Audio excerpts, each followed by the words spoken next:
Kalau kalian kira kejahatan hanya dilakukan oleh orang dewasa, you gotta be ready for this. Karena ada beberapa anak kecil yang bisa menjadi pembunuh berantai. Kedengarannya impossible kan? Tapi kisah-kisah yang akan aku jelaskan hari ini membuktikan sebaliknya. Di usia yang sangat muda, anak-anak ini dapat melakukan kejahatan yang mengejutkan seluruh dunia. Assalamualaikum, halo semuanya, apa kabar? Hari ini aku akan bawain info dunia tentang pembunuh termuda dan ini part 1 ya. Untuk part selanjutnya langsung subscribe dulu aja. Oke, langsung aja, mari kita mulai.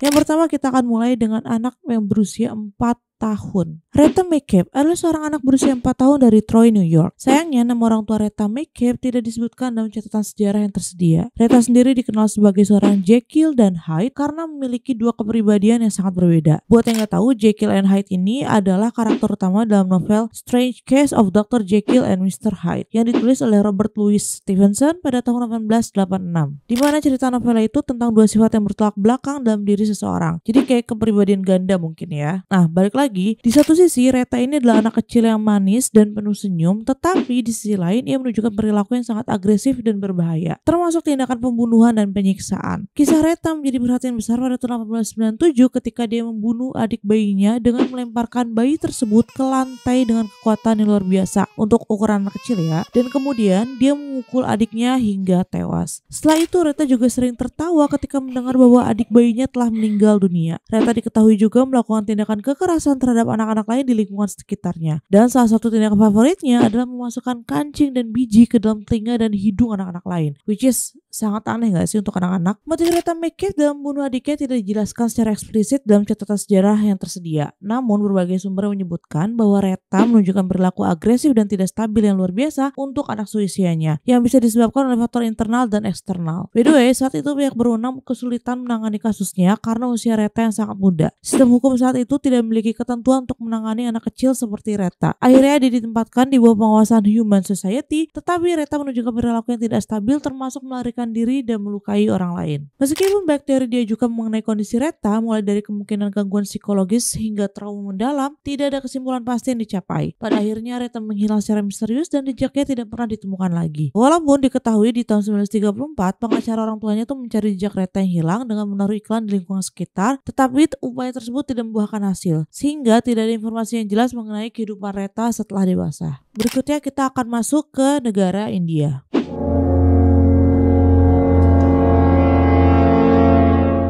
Amarjit Sada adalah seorang anak yang lahir pada tahun 1998. Ia tumbuh di lingkungan yang keras dan miskin. Keluarganya bekerja sebagai buruh di desa Musahari, India. Tidak ada yang menyangka bahwa anak kecil ini dengan mata polosnya menyimpan kegelapan yang begitu dalam. Korban pertama Sada adalah sepupu perempuannya. Jadi ceritanya di tahun 2006, tantenya Sada itu datang mengunjungi keluarganya. Setelah mendapatkan pekerjaan baru, si tante ini ingin menitipkan bayinya untuk sementara waktu agar dia tuh bisa menyesuaikan diri dengan pekerjaannya. Nah, si tantenya lalu pergi ke kota sementara ibu Sada yang merawat bayinya. Nah, si bayi ini tuh sepupunya si Sada ya. Suatu hari ibunya Sada tuh harus pergi ke pasar untuk membeli makanan dan meninggalkan Sada untuk menjaga sepupu dan adik perempuannya. Nah, saat ditinggal ini Sada mulai menampar dan mencubit sepupunya yang kemudian mulai menangis. Saat itu Sada merasa terhibur dan mulai mencekik bayi tersebut hingga meninggal. Setelah itu dia mengubur bayi tersebut di bawah rerumputan dan kembali ke rumahnya. Ketika ibunya bertanya tentang si sepupunya, Sada mengaku telah membunuhnya. Pengakuan yang mengejutkan ini membuat ayah Sada menghukumnya secara fisik. Namun orang tua Sada tidak melaporkan kejadian ini ke polisi dan membuat cerita palsu untuk tantenya. Berarti dibohongin tantenya sama keluarganya ya. Oke, lanjut. Korban kedua Sada adalah adik perempuannya sendiri. Jadi saat itu ketika orang tuanya sedang tidur, Sada mencekik adiknya yang berusia 8 bulan tanpa alasan yang jelas. Keluarga menyadari pembunuhan ini tetapi memilih untuk menutupinya. Menurut pamannya, keluarga merahasiakan pembunuhan ini dengan menganggapnya sebagai urusan keluarga.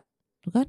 Salah ini orang tuanya. Nah, lanjut. Dan ini adalah korban terakhir si Sada dalam kurun waktu kurang dari 2 tahun. Nah, di tahun 2007, Sada membunuh seorang bayi perempuan bernama Khushbu, anak dari tetangganya. Ibu bayi tersebut bernama Chunchun Devi memberitahu polisi bahwa dia tuh meninggalkan putrinya yang sedang tertidur di sebuah sekolah dasar, tetapi ketika ia kembali, bayinya tersebut hilang. Dan beberapa jam kemudian, Sada mengaku telah mencekik serta memukul bayi tersebut dengan batu bata. Awalnya polisi tidak percaya percaya bahwa seorang anak sekecil itu bisa melakukan kejahatan sekejam ini. Tetapi mereka pun percaya setelah Sada menunjukkan lokasi di mana dia membuang tubuh bayi tersebut. Sada juga mengakui telah membunuh adiknya 3 bulan sebelumnya dan sepupunya setahun sebelumnya. Akhirnya Sada pun ditahan oleh polisi. Selama dalam tahanan, polisi mengatakan bahwa Sada sering tersenyum tetapi menolak berbicara. Lalu dalam interogasi pertama, dia minta biskuit sebagai imbalan untuk informasi dan dia mengatakan bahwa saat kejadian dia melihat Kushbo sedang tidur di sekolah, lalu membawanya menjauh, membunuhnya dengan batu dan menguburnya. Dan FYI, dia tuh mengatakan ini tanpa rasa penyesalan, menurut si polisi yang menginterogasi. Dari hasil pengadilan, dia dikirim ke rumah tahanan anak di kota terdekat. Dia tidak bisa ditempatkan dalam tahanan yudisial karena menurut undang-undang India, seorang anak tidak dapat dijatuhi hukuman mati atau dikirim ke penjara, tetapi dapat ditahan di rumah rehabilitasi anak hingga mereka berusia 18 tahun. Pada tahun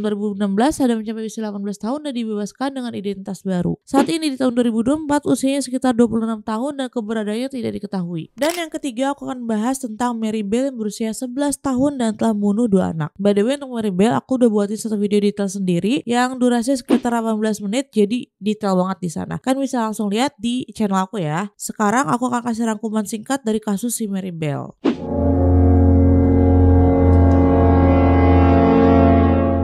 Mary Bell lahir pada 26 Mei 1957 di Inggris dalam lingkungan yang penuh kekerasan dan pengabaian. Ibunya, Betty Bell, sering meninggalkan Mary tanpa pengawasan dan ayahnya tidak pernah hadir dalam hidupnya. Menurut tantenya, Isa McCricket, Betty bahkan kesal ketika staf rumah sakit berusaha menggendong Mary dan menyuruh mereka menyingkirkan benda itu darinya atau si bayinya sendiri. Nah, masa kecil Mary sendiri penuh dengan cedera dalam kecelakaan rumah tangga yang membuat keluarga itu percaya bahwa ibunya si Mary ini sengaja lalai atau mencoba melukai atau bahkan membunuh Mary. Betty juga diketahui pernah menjatuhkan Mary dari jendela lantai 1 dan memberinya pil tidur. Bahkan, Betty juga pernah menjual Mary kepada seorang wanita yang tidak stabil mentalnya, namun akhirnya kakaknya Betty, Catherine, berhasil merebut kembali Mary. Pada 11 Mei 1968, seorang anak laki-laki berusia 3 tahun ditemukan linglung dan berdarah setelah bermain dengan Mary dan Norma Bell. Anak itu menceritakan kepada polisi bahwa ia didorong dari atap setinggi 2,1 meter oleh salah satu dari mereka. Selain itu, di malam yang sama, orang tua dari 3 gadis kecil melaporkan bahwa Mary dan Norma telah mencoba mencekik anak-anak mereka saat bermain. Kedua gadis itu menyangkal insiden tersebut, tetapi Norma mengakui bahwa Mary telah mencoba mencekik para gadis itu. Polisi memberitahu pihak berwenang, tetapi karena usia mereka, kedua gadis itu hanya diberi peringatan. By the way, Norma ini adalah teman dekatnya Mary atau teman satu-satunya Mary karena gak banyak anak-anak yang mau berteman sama Mary karena Mary itu diketahui anaknya temperamen dan bisa berubah-ubah gitu loh moodnya. Nah, kita lanjut lagi. Pembunuhan pertama yang dilakukan Mary terjadi pada 25 Mei 1968, sehari sebelum ulang tahunnya yang ke-11. Mary mencekik Martin Brown yang berusia 4 tahun di sebuah rumah kosong di mana jasad Martin ditemukan oleh 3 anak lain setelahnya. Tidak ada tanda-tanda kekerasan yang jelas pada tubuhnya dan kematiannya awalnya dianggap sebagai kecelakaan. Pembunuhan selanjutnya terjadi pada 31 Juli 1968 di mana Mary dan Norma membunuh Brian Howe yang berusia 3 tahun. Mary mencekiknya dan kemudian melukai tubuhnya dengan gunting dan mengukir huruf M di perutnya sebagai inisial namanya. Jasad Brian ditemukan di tanah kosong dengan bukti kekerasan yang lebih jelas. Saat itu polisi mencurigai Mary dan Norma setelah mendengar kesaksian dari anak-anak lain dan mencatat perilaku aneh Mary. Setelah penemuan jasad Brian Howe, polisi melakukan investigasi besar-besaran dan menginterogasi lebih dari 1.200 anak. Mary dan Norma diinterogasi dan memberikan pernyataan yang bertentangan. Dalam interogasi, Mary memberikan detail tentang gunting yang hanya diketahui oleh polisi yang menguatkan kecurigaan terhadapnya. Norma pun akhirnya memberitahu polisi bahwa Mary mengajaknya ke tanah kosong dan menunjukkan tubuh Brian dan mengakui bahwa Mary saat itu senang mencekik anak tersebut. Mary Bell akhirnya diadili dan dinyatakan bersalah atas pembunuhan Martin Brown dan Brian Howe dan dijatuhi hukuman penjara tanpa batas waktu. Psikiater menemukan bahwa Mary menunjukkan gejala klasik sosiopati dan di sisi lain Norma Bell dinyatakan tidak bersalah karena kurangnya bukti kuat. Mary Bell dibebaskan dari penjara pada tahun 1980 setelah menjalani hampir 12 tahun hukuman. Dia diberikan identitas baru untuk melindungi privasinya dan hidup jauh dari sorotan publik. Mary juga memiliki seorang anak pada tahun 2003 dan dia berhasil mendapatkan perintah pengadilan yang memberikan anonimitas seumur hidup bagi dirinya dan anaknya. Nah, kisah Mary Bell ini adalah salah satu contoh paling mengejutkan tentang bagaimana lingkungan yang penuh kekerasan dan trauma masa kecil dapat membentuk perilaku seseorang. Nah, itu dia semua mengenai 3 bunuh berantai termuda di dunia. Semua info yang aku dapatkan ini dirangkum dari berbagai artikel dan media yang sudah dipublikasikan ya. Kalau kalian ada info tambahan bisa ditulis di kolom komentar di bawah ya. Dan kalau kalian ada ide untuk next video bisa banget DM aku di IG aku @nadiarahmatin. Thank you udah nonton video ini sampai habis. Semoga kalian suka dengan cara aku menyampaikan ceritanya. Sampai ketemu lagi minggu depan. Bye bye.